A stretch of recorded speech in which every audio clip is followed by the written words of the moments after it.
Starting with the greatest name of Allah who is most merciful and beneficent. अस्सलाम वालेकुम students, जैसे कि आपको पता है कि हमने सेकेंड ईयर सेशन के लेक्चर्स का अभी से आगाज़ किया, ठीक है। तो हमारा जो हमने फ़र्स्ट जो टॉपिक पढ़ा था उसमें हमने पब्लिक हेल्थ और पब्लिक हेल्थ नर्सिंग की डिफ़ाइन पढ़ी थी, ठीक है। हमने पढ़ा था असेसमेंट क्या है, ठीक है, डायग्नोसिस, इम्प्लीमेंटेशन, इवेलुएशन और प्लान क्या करते हैं हम पेशेंट के लिए, ठीक है। उसके बाद हमारा जो टॉपिक आता है वो है emergency of the public health, ठीक है। तो emergency of the public health जैसे आप लोग एक दफ़ा बुक में देखेंगे, ये ना काफ़ी ज़्यादा वाइड ब्रॉड टॉपिक है, ठीक है, लेकिन इसकी ना कोई ज़्यादा कॉम्प्रिहेंसिव अंडरस्टैंडिंग नहीं है, ठीक है। तो इसके लिए ना मैंने इस सब्जेक्ट को ना इसका क्योंकि ये ज़्यादा कॉम्प्लेक्स है ना, तो मैंने इसको डिकोड करने के लिए ना नोट्स बनाए हैं, ठीक है। आप लोगों ने क्या करना है कि नोट्स को फॉलो कर लेना है। जैसे यहाँ पर अब बहुत ज़्यादा कॉम्प्लेक्स है, तो अगर पहले वाला सेंटेंस याद करेंगे तो पीछे वाला भूल जाएगा, ठीक है। काफ़ी ज़्यादा कॉम्प्लेक्स चीज़ें हैं इसमें। फर्स्ट पैराग्राफ में इंग्लैंड की हिस्ट्री के बारे में बताया हुआ, पाकिस्तान के साथ रिलेट करके कि उनकी पब्लिक हेल्थ क्या है।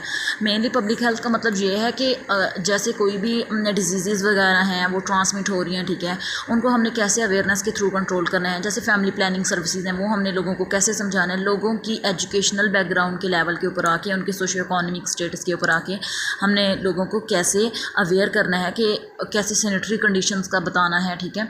ये सारी चीज़ें इसमें आ जाती हैं। तो ये वाला यहाँ से अगर पढ़ेंगे तो वैसे मैं इसकी रीडिंग वगैरह करूँगी तो आप लोगों को समझ नहीं आएगी, ठीक है।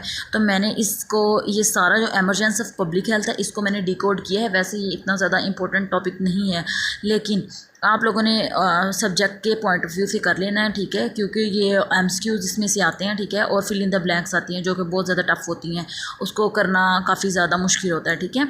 तो मैंने इसको डिकोड किया है इस नोट्स के ऊपर, ठीक है। आप एक दफ़ा देख लो। सबसे पहले देखें, एमरजेंसी ऑफ पब्लिक हेल्थ है। फर्स्टली रिकॉग्नाइज्ड किसने किया था इसको, पब्लिक हेल्थ एडमिनिस्ट्रेशन को किसने किया था, इंग्लैंड ने किया था। क्योंकि इंग्लैंड में ये था पहले वो एक रूरल कंट्री था, उसके बाद वो अर्बन कंट्री बना, यानी पहले वहाँ पे एग्रीकल्चर सिस्टम वगैरह था, ठीक है, यानी देहाती लोग रहते थे, उनको इतना ज़्यादा पता नहीं होता था, कंट्री साइड लोग थे, उनको इतनी ज़्यादा अवेयरनेस नहीं होती थी कि कैसे उन्होंने अपनी सैनिटरी कंडीशंस को मेनटेन करना है, ठीक है। तो सबसे पहले आता है एमरजेंसी ऑफ पब्लिक हेल्थ में firstly organise public health administration by England, ठीक है। इंग्लैंड ने सबसे पहले इसको पब्लिक हेल्थ एडमिनिस्ट्रेशन को उन्होंने कहा कि हमें ज़रूरत है, क्योंकि हमारी जो एपिडेमिक्स हैं वो बहुत ज़्यादा हो रही हैं, पैंडेमिक्स भी बहुत ज़्यादा हो रही हैं, एंडेमिक्स भी बहुत ज़्यादा हो रही हैं। फॉर एग्जांपल पैंडेमिक कौन सी चीज़ होती है, जैसे पूरे वर्ल्ड वाइड, पूरे एक वाइड जियोग्राफिकल एरिया में हो, जैसे कि एक कंट्री में हो, जैसे कोरोना वायरस आया था, ठीक है। और एंडेमिक वो होती है जो कि अमंग द पीपल होती है और उसके वैसे ही प्रेजेंट होती है, ठीक है, लेकिन वो इतनी ज़्यादा एडवर्स नहीं होती। और जो हमारे पास कंडीशन आ जाती है ना कि हमारी तो एपिडेमिक है, एपिडेमिक का मतलब होता है उसके कॉन्स्टेंटली 40 केस प्रेजेंट होते हैं in a population. For example common flu वगैरह हो गया, जैसे इसकी वैक्सीन हम लोग आमतौर पर लगा रहे होते हैं, पोलियो वैक्सीन वगैरह होगी, ठीक है। तो एमरजेंसी ऑफ पब्लिक हेल्थ में सबसे पहले हमारे पास हमने क्या लिखना है कि पब्लिक हेल्थ एडमिनिस्ट्रेशन को सबसे पहले ऑर्गेनाइज किया था इंग्लैंड ने। उसके बाद क्योंकि तब 18वीं सेंचुरी था, इंग्लैंड पाकिस्तान की तरह था, एक रूरल कंट्री था, इसमें कोई भी पब्लिक हेल्थ का आइडिया नहीं था। फिर उसके बाद बिगिनिंग हुई इंडस्ट्रियल रेवोल्यूशन की। इंडस्ट्रियल रेवोल्यूशन कौन सी होती है, जिसे कहते हैं पहिए का दौर आया, स्टीम इंजन का दौर आया, ठीक है। और ट्रांसपोर्ट में काफ़ी ज़्यादा इसमें बेनिफिशियल हमारे लिए है, ट्रांसपोर्ट का सिस्टम आ गया, ठीक है। लोग जो हैं वो पैदल सफ़र की बजाय ट्रांसपोर्ट को यूज़ करने लगे, यानी व्हील के थ्रू स्टीम इंजन का दौर आ गया, इसको इंडस्ट्रियल रेवोल्यूशन कहते हैं। जैसे जैसे दौर बदलता गया, रूरल पॉपुलेशन अर्बन पॉपुलेशन में आई लगी, यानी लोग देहातों से टाउन्स में आए, फिर टाउन से जाके सिटीज़ में चले गए, ठीक है, ताकि बेटर फैसिलिटीज़ के लिए।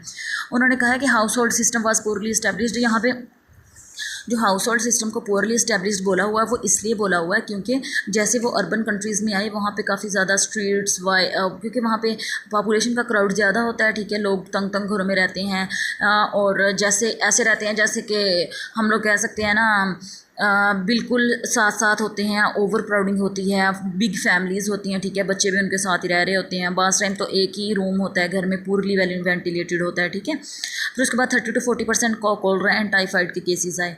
अब इसमें मैं आपको बाद में बताती हूँ कि 30 to 40% कोलेरा एंड टाइफाइड के केसेस का क्यों इन्होंने बोला है। उसके बाद ये आपने सिर्फ फिंगर टिप्स पर याद कर लेना इसको। 1848 में क्या हुआ था, इंग्लैंड पब्लिक हेल्थ एक्ट हुआ था। 1831 में क्या हुआ था, ग्रेट एपिडेमिक ऑफ कोलरा का कंट्रोल करने के लिए एक एक्ट हुआ था। 1836 में क्या हुआ था, अमेंडमेंट रजिस्ट्रेशन एक्ट हुआ था, जिसमें हमने क्या किया था, उसकी काजीज क्या हो रही हैं डेथ की वो रजिस्टर कराई थी। 1848 में amendment of the poor law act हुआ था जो कि चैडविक ने दी थी, ठीक है। 1855 में बोर्ड ऑफ द हेल्थ बना था डॉक्टर जॉन सीमन, ठीक है, ताकि क्या किया जाए कि इसकी जो एपिडेमिक्स हैं उसको कंट्रोल किया जाए, ठीक है। और इसके अलावा जो है हमारे पास 1871 में क्या था, local board of the government जो है वो बना था ताकि क्या किया जाए, एपिडेमिक्स को कंट्रोल किया जाए। 1875 में हमारे पास ग्रेट पब्लिक हेल्थ एक्ट आया था।